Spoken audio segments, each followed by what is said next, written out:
তো কৌস্তবকে ফোন করলে আমি ফোনটা নিয়ে বললাম, কৌস্তব আমাদের এখান থেকে বিজেপির প্রার্থী কে হচ্ছে? বললো নারায়ণ ব্যানার্জি। আমি বললাম নারায়ণ ব্যানার্জি সে তো তৃণমূল সিপিএম থেকে এসেছে নতুন, সে পারবে ওই ঘোষ ফ্যামিলি থেকে উৎখাত করতে? তাকে হারাতে পারবে? সেই তো তৃণমূলই জিতবে, তাহলে কি করলে তোমরা? বললো কি করব কাকিমা, তোমাদের তো অনেক বলেছিল দাদা। আমি বললাম আমি দাঁড়াবো, আমি প্রার্থী হতে চাই। তখন ও বললো কাকিমা অনেক দেরি হয়ে গেছে, এখন সবাইকে ইয়ে করে দেবে। ওরা যে চরম নির্লজ্জ। আর এখন বাড়িতে বাড়িতে গিয়ে কলতান বলছে আমাকে না ভোট দিন, না দিন, তৃণমূলকে ভোট দিন, অভয়ার মাকে ভোট দেবেন না। যে বাড়িতে গিয়ে বলছে তারাই আবার ফোন করে আমাদের বলছে, মিডিয়া পাঠান আমাদের কলতানে সেই সব বলছে। কেউ বলে যে আমি আন্দোলন করেছি বলে আমি আমার মেয়েকে তারা রাজনৈতিক মঞ্চে রাজনীতির পায়ের জমি শক্ত করার জন্য ব্যবহার করবে, সেটা তো আমি মেনে নেব না। আমরা পারতাম না, আমরা একটা টালির চালের বাড়িতে থাকতাম। এখন এই যে সোফাটায় বসে আছি এটা ওরই করা, ওর পরিশ্রমের সব দিয়ে গেছে। আমি যদি মা হিসাবে ওকে বিচারটা না দিতে পারি, সুরক্ষা তো দিতেই পারিনি, বিচারটাও যদি না দিতে পারি, সত্যি খুব কষ্টের হবে আমার। উনি যদি চলে যান তাহলেই রাজ্যটা বাঁচবে, উনি থাকলেই আমরা আর বা কেউ বাঁচবো না। আমাদের এটা অস্তিত্বের লড়াই। যে একটা মুখ্যমন্ত্রী হয়ে সবাইকে থ্রেট দেন, যেমন 1 মিনিটের মধ্যে আমি হেলিয়ে দেবো, আমার পেছনে লাগতে এসো না, এসব একটা মুখ্যমন্ত্রীর ভাষা? আমার মেয়েটাকে খুন করা হবে ওনার নির্দেশেই হয়েছে। ভেবেছিলেন সাধারণ ফ্যামিলির একটা মেয়ে, সুইসাইড বলে চালিয়ে দেব, বাবা মাকে কিছু টাকা ধরিয়ে দেব, মিটে যাবে। ওনার তো অনেক বয়স হয়েছে। এই গরিবদের টাকা, চাকরি চোরেদের টাকা, এই গরু পাচার টাকা, এত টাকা নিয়ে উনি কি করবেন? আমরা তো সবাই চলে যাব, কেউ কিছু নিয়ে যেতে পারবো না। কেউ একজন ওনার ভাইপোর সমকক্ষ হতে গেলে তাকে বড় চোর গুন্ডা হতে হবে, কারণ উনি বড় মানে দুর্নীতির মহারাজ। তার সমকক্ষ হতে গেলে সেরকমই লাগবে। ঠিক কথাই বলেছেন। মমতা বন্দ্যোপাধ্যায় কাউকে সুরক্ষা দিতে পারেন না নারীদের, তার জ্বলন্ত প্রমাণ আমার মেয়ে। তার কাজের জায়গায় স্বাস্থ্যমন্ত্রী, আমাদের মুখ্যমন্ত্রী আমার মেয়েকে সুরক্ষিত রাখতে পারেননি। তারপরে কি করেছেন, মেয়েটা তো খুন হলোই, তারপরে তদন্তটাও যেন কেউ ধরা না পড়ে। কেন ওনার এত কি আছে এই রহস্য, এটা আমার জানার খুব জরুরি। ওই কপিল সিব্বলের কত টাকা ফিস আমরা সবাই জানি। কেন উনি কাকে বাঁচানোর জন্য এত কোটি কোটি টাকা খরচ করে দিচ্ছেন? একটা ডক্টর অন ডিউটি মারা গেল, প্রধানমন্ত্রী প্রথমে আমি প্রণাম করতে গেছিলাম, তখন ওর হাতটা ধরলেন, তারপরে বললেন আপনি খুব সাহস দেখিয়েছেন বলে তারপরে বসতে বললেন। বসলে আমি বললাম আমার মেয়ের ন্যায় বিচার চাই, আমার মেয়ের নাম প্রকাশ্যে আনতে চাই, আমি ওর ছবি প্রকাশ্যে আনতে চাই। তখন আমার মাথায় হাত রেখেছিলেন আর বলছিলেন প্রচার কেমন চলছে? আমি বললাম ভালো চলছে। আপনারা প্রত্যেকেই জানেন পানিহাটির বিজেপির প্রার্থী অভয়ার মা, কার্যত তাকে নিয়ে গান বার করা হয়েছে।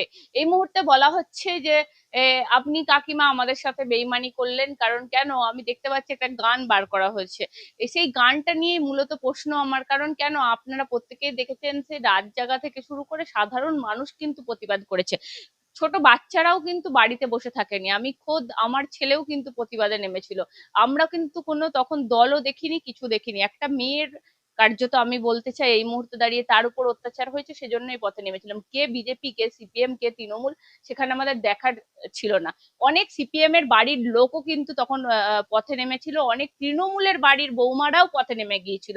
আমার সঙ্গে রয়েছেন অভয়ার মা, কথা বলবো। কার্যত আপনারা প্রত্যেকেই জানেন বিজেপির প্রার্থী রত্না দেবনাথ। এই যে গান বার করা হয়েছে, বলছি আমার ছেলেও ছোট, সে কিছুই বোঝে না, সেও রাত দখলে নেমেছিল। একটা মৃত্যু গোটা বিশ্বকে নাড়িয়ে দিয়েছিল, একটা মৃত্যু সবাইকে প্রতিবাদের ভাষা জুগিয়ে গেছিল, একটা মৃত্যু সবাইকে এক সুরে উই ওয়ান্ট জাস্টিস বলতে শিখিয়ে গেছিল। আমরা তো জানতাম না বাঙালিরা যে এরকম প্রতিবাদ করতে জানে। একটা 5 বছরের শিশু, সেও বলছিল উই ওয়ান্ট জাস্টিস। এবং 80 বছরের একজন বৃদ্ধ, তিনিও অক্সিজেন নিয়ে রাস্তায় ওই হুইল চেয়ারে বসে উই ওয়ান্ট জাস্টিস বলছিলেন। সেখানে কোনো জাতি ধর্ম বর্ণ ভেদ ছিল না, সবাই এক সুরে এই যে নির্মম হত্যা হয়েছিল তার কাজের জায়গায়, তার প্রতিবাদ করেছিল। সেখানে যদি কেউ ক্রেডিট নিতে চায়, কেউ বলে যে আমি আন্দোলন করেছি বলে আমি আমার মেয়েকে তারা রাজনৈতিক মঞ্চে রাজনীতির পায়ের জমি শক্ত করার জন্য ব্যবহার করবে, সেটা তো আমি মেনে নেব না। আমি তাই বিজেপির মনোনীত প্রার্থী হয়েছি যে কেউ যদি আমার মেয়েকে রাজনীতিতে নামায়, তো আমার সবচেয়ে বড় অধিকার, আমি মেয়েকে আর বিচার চাওয়ার জন্য আমি দাঁড়িয়েছি। মানে এই যে গান, কি বলবেন? ওরা যে চরম নির্লজ্জ। আর এখন বাড়িতে বাড়িতে গিয়ে কলতান বলছে আমাকে না ভোট দিন, না দিন, তৃণমূলকে ভোট দিন, অভয়ার মাকে ভোট দেবেন না। যে বাড়িতে গিয়ে বলছে তারাই আবার ফোন করে আমাদের বলছে, মিডিয়া পাঠান আমাকে কলতানে, সেই সব বলছে। ওরা যে দুর্নীতি করে 34 বছর করে এসেছিল, আর এখনো করছে, এই তৃণমূলের সাথে হাত মিলিয়ে করছে এই দুর্নীতি, সেটা তার প্রমাণ ওরা নিজেরাই দিচ্ছে। কাকিমা একদম তৃণমূল কংগ্রেসের প্রার্থী রয়েছেন, কার্যত এই যে ভোট, মমতা বন্দ্যোপাধ্যায় তো কালকে বলেছেন নাকি অভিষেকের পায়ের যোগ্য হবে না শুভেন্দু অধিকারী, নাম না করে বললো নাম করলাম না তোর, ওর তুই যা, ওর পায়ের যোগ্য হবি না, কি বলবো? সত্যি যোগ্য না হওয়ারই কথা। কারণ ওই ভাইপো কয়লা চোর, গরু চোর, চোর যে এত চোর, এত দুর্নীতি, সেই সমকক্ষ নাও হতে পারেন। কেউ একজন ওনার ভাইপোর সমকক্ষ হতে গেলে তাকে বড় চোর গুন্ডা হতে হবে। কারণ উনি বড় মানে দুর্নীতির মহারাজ, তার সমকক্ষ হতে গেলে সেরকমই লাগবে। ঠিক কথাই বলেছেন। মমতা বন্দ্যোপাধ্যায় বলছেন আমি ভবানীপুরের মেয়ে, কার্যত আমি ভবানীপুরে জিতবো। ভবানীপুরে এইসব দূর থেকে এসছে সব বহিরাগতরা, কি বলবো? তো 4 তারিখের জন্য আমাদের অপেক্ষা করতে হবে সেটা জানার জন্য। আমি সেদিন মুখ্যমন্ত্রীর বাড়ির সামনে হেঁটেছি, র্যালি করে গিয়ে, যেখানে আটকে দিল আমাদের, শুধু 4 জনকে নিয়ে গেল আমাদের ভেতরে। ওখানের লোকজন আমি দেখেছি, মানে তাদের না বলা কথা তাদের চোখ থেকে বেরোচ্ছিল। অনেক কিছুই তারা বলতে চায় কিন্তু বলতে পারে না ভয়ে। তাও কয়েকজন বেরিয়ে আমাকে বলেছেন যে আপনি বিচার পাবেন। তারা মমতা বন্দ্যোপাধ্যায়কে চায় না, আপনি বুঝতে পারছেন? না, হ্যাঁ, ওনার গলিতে ঢুকলে সেটা সবাই বুঝতে পারবে, একদম নিস্তব্ধ, মনে হয় যেন কাঠ দেওয়াল যেমন দাঁড়িয়ে থাকে, মানুষগুলো ঠিক ওরকম হয়ে গেছে। মহিলাদের অধিকারে মমতা বন্দ্যোপাধ্যায় কি সত্যি অধিকার ছিনিয়ে আনতে পারেন? মমতা বন্দ্যোপাধ্যায় কাউকে সুরক্ষা দিতে পারেন না নারীদের। তার জ্বলন্ত প্রমাণ আমার মেয়ে, তার কাজের জায়গায় স্বাস্থ্যমন্ত্রী, আমাদের মুখ্যমন্ত্রী আমার মেয়েকে সুরক্ষিত রাখতে পারেননি। তারপরে কি করেছেন, মেয়েটা তো খুন হলোই, তারপরে তদন্তটাও যেন কেউ ধরা না পড়ে। কেন ওনার এত, কি আছে এই রহস্য, এটা আমার জানার খুব জরুরি। কাকে লুকানোর চেষ্টা? কাকে লোকানোর চেষ্টা, কার জন্য কোটি কোটি টাকা, জনগণের টাকা, ওই কপিল সিব্বলের কত টাকা ফিস আমরা সবাই জানি। কেন উনি কাকে বাঁচানোর জন্য এত কোটি কোটি টাকা খরচ করে দিচ্ছেন? একটা ডক্টর অন ডিউটি মারা গেল, উনি যদি সত্যিই মানবিক হতেন, তাহলে সেদিন সকালে এসে যারা রাত্রে ডিউটিতে ছিল বা যারা হসপিটালের সিসিটিভি ফুটেজ, এটা একটা সুরক্ষিত জোনের মধ্যে হয়েছে, ধরা কোনো ইয়ে হতো না। মমতা বন্দ্যোপাধ্যায় মানবিক নয়? মানবিক নয়, দানবিক। উনি যে বলছেন আমি না থাকলে রাজ্যটা বাঁচবে না, আমাকে না ভোট দিলে। উনি যদি চলে যান তাহলেই রাজ্যটা বাঁচবে, উনি থাকলেই আমরা আর বা কেউ বাঁচবো না। আমাদের এটা অস্তিত্বের লড়াই। আমরা যে মহিলা মুখ্যমন্ত্রী বলেন যে রাত্রির 8টার পরে মেয়েরা বাইরে বেরোবে না, আমার মেয়ের যখন মৃত্যু হয়েছিল, তার কাজের জায়গায় খুন করা হয়েছিল, তখন বলা হয়েছিল রাত্রে মেয়েদের নাইট ডিউটি দেওয়া হবে না। তো এইসব কথা যে মহিলা মুখ্যমন্ত্রী বলেন, তিনি কি মেয়েদের সুরক্ষা দিতে পারেন? পারেন না। কাকিমা, আপনি কতটা জেতার জন্য আশা করছেন, আর জিতে গেলে মুখ্যমন্ত্রীর সঙ্গে তো দেখা হবে নিশ্চয়ই, কি বলবেন?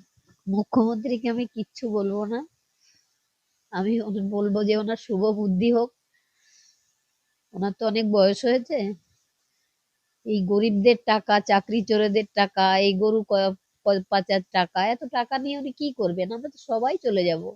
কেউ কিচ্ছু নিয়ে যেতে পারবো না। কি বলছেন? উনি বলছেন আমি এত বছর ধরে পেনশন নিলে কত কোটি টাকা হতো, আমি কিচ্ছু নিই না, আমার কোনো কিছু দরকার নেই, আমার বই লেখে সব কিছু চলে, সব সংসার চলে।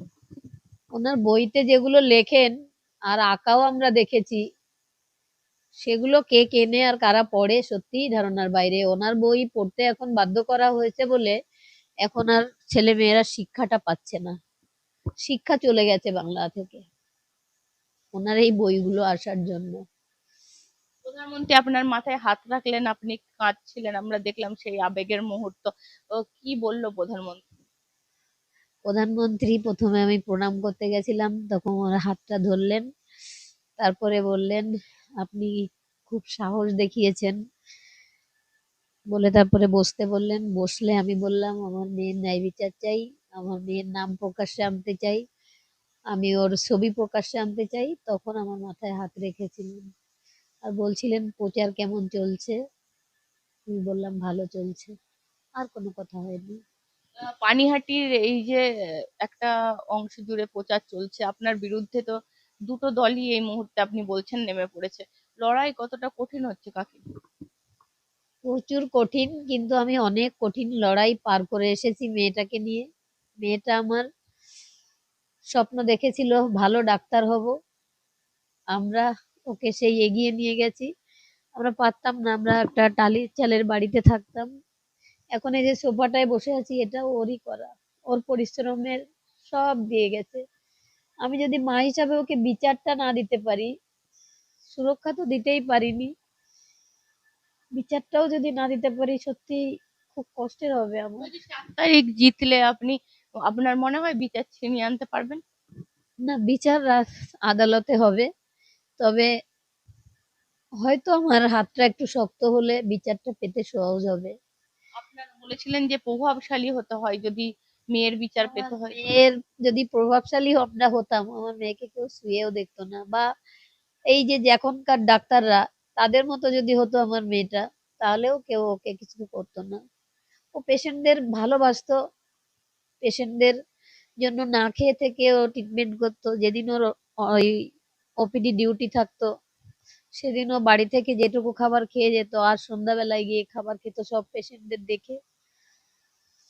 তো ও খুব পেশেন্টদের ভালোবাসতো। মানে এই যে আপনার মেয়ে চলে গেল, এর জন্য দায়ী তো মমতা বন্দ্যোপাধ্যায়, তার অবশ্যই মমতা বন্দ্যোপাধ্যায়, অবশ্যই স্বাস্থ্যমন্ত্রী। আমার মেয়ের যে বিপি, তার যে গদিটা তো যাওয়া উচিত আপনি মনে করেন? অবশ্যই, আমি তো সেই দিনই বলেছি ওনার যদি সত্যিই লজ্জা থাকতো উনি পদত্যাগ করতেন এতদিন। ওনার নির্লজ্জ, উনি এমন কিছু নেই যে সেটা বলতে পারেন না।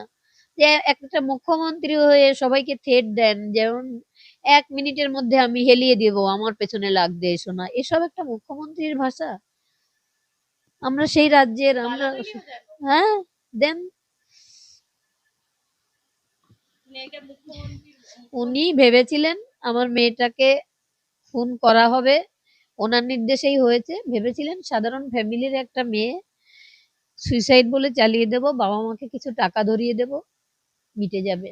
যেমন আরজি করে আগে অনেকগুলো ঘটনা এরকম ঘটেছে। কিন্তু ওনার ওই সুবিধা মতো আমরা টাকাটা ধরতে পারিনি, কারণ মেয়েটাই আমাদের সব ছিল। সারা পৃথিবীটা একদিকে, আমার মেয়েটা একদিকে, আমি মেয়েটার জন্য সবকিছু করতে রাজি ছিলাম, কারণ মেয়েটা আমাদের খুব ভালোবাসতো। কাকিমা, এই যে মেরুদণ্ড বিক্রি নেই একদম, এইটাই এই মুহূর্তে দাঁড়িয়ে পানিহাটি বলে যেতে চাই। হ্যাঁ, এটা আমি সব বাবা মাকেই বলেছি যে ছেলে মেয়ে হারিয়ে গেলে সে যাই হোক, আমার মেয়ে বড় ডাক্তার ছিল সেইটার জন্য না, যে যন্ত্রণাই হোক সেটা বাবা মার কাছে খুবই কষ্টকর।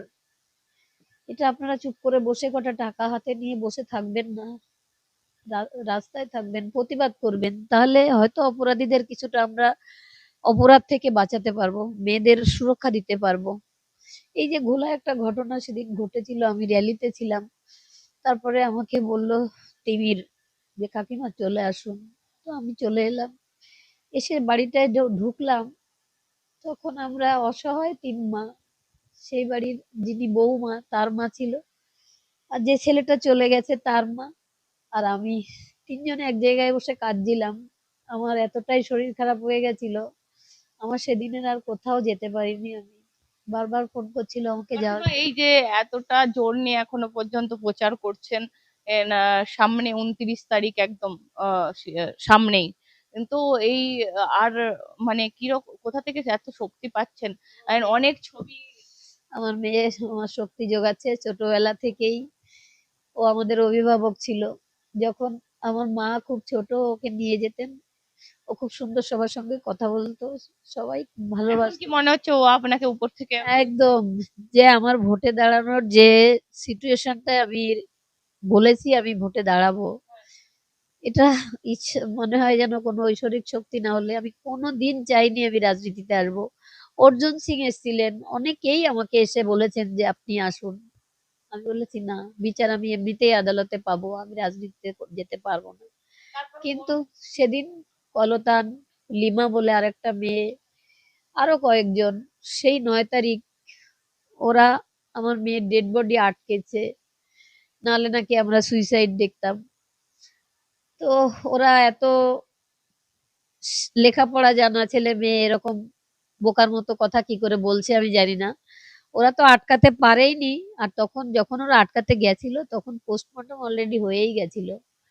তো এই কথাগুলো বলছে বারবার, ওই ভিডিওগুলো আসছে। আমরা দুজন মিলে এখানে বসে কাঁদছিলাম, 3টে অব্দি আমরা খাইও নি, কিচ্ছু না। তখন ও লিমাকে আমি লিখলাম, হ্যাঁ রে তুই সেই 9 তারিখের ভিডিওগুলো এত পোস্ট করছিস, আমরা তো বাবা মা, আমাদের এগুলো দেখলে কতটা যন্ত্রণা হয় তুই বুঝতে পারিস? ও কিছু বললো না। তারপরে আমি 3টের সময় ভাত বসাতে গেলাম, ভাত বসিয়ে বসিয়ে আমি বললাম, ওর বাবা তখনও এখানে বসেছিল, আমি বলছি কৌস্তবকে একটু ফোন করো না। তো কৌস্তবকে ফোন করলে আমি ফোনটা নিয়ে বললাম, কৌস্তব আমাদের এখান থেকে বিজেপির প্রার্থী কে হচ্ছে? বললো নারায়ণ ব্যানার্জি। আমি বললাম নারায়ণ ব্যানার্জি, সে তো তৃণমূল সিপিএম থেকে এসেছে নতুন, সে পারবে ওই ঘোষ ফ্যামিলি থেকে উৎখাত করতে? তাকে হারাতে পারবে? সেই তো তৃণমূলই জিতবে, তাহলে কি করলে তোমরা? বললো কি করবো কাকিমা, তোমাদের তো অনেক বলেছিল দাদা। আমি বললাম আমি দাঁড়াবো, আমি প্রার্থী হতে চাই। তখন ও বললো কাকিমা অনেক দেরি হয়ে গেছে, এখন সবাইকে ইয়ে করে দেবে, বিকেলে নাম ঘোষণা হয়ে যাবে, তো আমি দেখছি। ও দিল্লিতে ফোন করেছে, ফোন করে আমাকে বললো কাকিমা তুমি, আমি প্রার্থী হতে চাই শুধু এটুকুই লিখে দিল্লিতে পাঠাও। তো আমি সেটা পাঠালাম। তো তখনই সাথে সাথে ওকে বলে একটা ইয়ে এলো, মেসেজ এলো। তারপরে রাত্রে আমার কাছ থেকে আমার অ্যাড্রেস ঠিকানা সব নেওয়া হলো, এবং 3 দিন পরে আমাদের প্রধানমন্ত্রীজি আমাকে মনোনয়ন দিয়েছেন। দেখতেই পাচ্ছেন, সত্যি কথা বলতে কাকিমা পুরো ঘটনাটা তুলে ধরলো। এই যে পেছনে লোভ লালসা, কেন বিজেপিতে, কারণ কেন বলুন তো, যে ঘোষ ফ্যামিলির তার দাঁড়িয়ে থেকে তার মেয়েকে জোর করে নিয়ে গিয়ে পুড়িয়েছে, তার তাদের পরিবার জিতে যাবে, তিনি সামনে বসে থেকে কি করে দেখবেন? তিনি কে ফাইট দেবেন তিনি কিন্তু জানতে চেয়েছিলেন। সত্যি কথা বলতে কি বলুন তো, বারবার করে কাকিমা বলেছে যে প্রভাবশালী হওয়ার খুবই দরকার আছে, কারণ সাধারণ মধ্যবিত্ত ফ্যামিলিকে সহজেই কাট করা যায়। এই মুহূর্তে দাঁড়িয়ে মমতা বন্দ্যোপাধ্যায়রা নিজেরা বলে আমরা খুব সাধারণ ছিলাম, কিন্তু সাধারণ থেকে যখনই প্রভাবশালী হয়ে উঠেছেন তখনই তো তাদের এত প্রতিপত্তি, আহ, তাদের তো এত কিছু। এত কিছু। তাহলে তো তিনি একটা কালীঘাটের একটা টালির চালের। টালির চালের একটা বস্তিতে থাকা মহিলা। আমরা ভেবেছিলাম, আমরা যখন আমরাই এনেছিলাম ওনাকে, যে বাংলার মেয়ে ভালো হবে, সবাই ভেবেছিল যে সিপিএম এর হাত থেকে, অত্যাচারের হাত থেকে রেহাই পেতে নিয়ে হয়তো বাংলার মুখ হয়ে উঠবেন। কিন্তু আমরা যে বাঘ তাড়াতে গিয়ে কুমির এনেছি, সেটা আমাদের ভোগ করতে হলো। তার প্রধান বলি হলো আমার মেয়ে। না, একদম। আহ এই মুহূর্তে দাঁড়িয়ে পানিহাটির অসংখ্য মানুষ, তাদেরকে কি বার্তা দেবেন বা কি বলবেন? একবার ইভিএম বোতামের সামনে গিয়ে টেপার আগে তাদেরকে কি বলবেন? আমি সকল পানিহাটিবাসীকে বলবো, আগামী 29শে এপ্রিল আপনাদের গণতান্ত্রিক অধিকার প্রয়োগ করার আগে আমার মেয়ের মুখটা মনে করবেন। এবং ওই ঘোষ বাহিনী আমার মেয়েকে পুড়িয়ে দিয়েছিল, তাই আপনারা ইভিএম এর 3 নম্বর বোতাম টিপে আমাকে জয়যুক্ত করবেন। আমি জিতলে সারা পানিহাটি জিতবে এবং সারা বাংলায় পদ্মফুল ফুটবে। আর ওই দুর্নীতিবাজ, মিথ্যেবাদী, চোর শাসককে আমরা সরাতে চাই। যেমন শাসক যখন শোষকের ভূমিকা নেয়, তখন সত্যিই মানুষ প্রতিবাদের ভাষাটাও যেন হারিয়ে ফেলে। তো আমাদের এখন সেই অবস্থা। এই অবস্থা থেকে আমাদের ঘুরে দাঁড়ানোর জন্য সত্যিই প্রয়োজন নবান্ন থেকে ওনাকে উৎখাত করা, মানে নবান্ন থেকে ওনাকে 4 তারিখে সরানো। সরানো।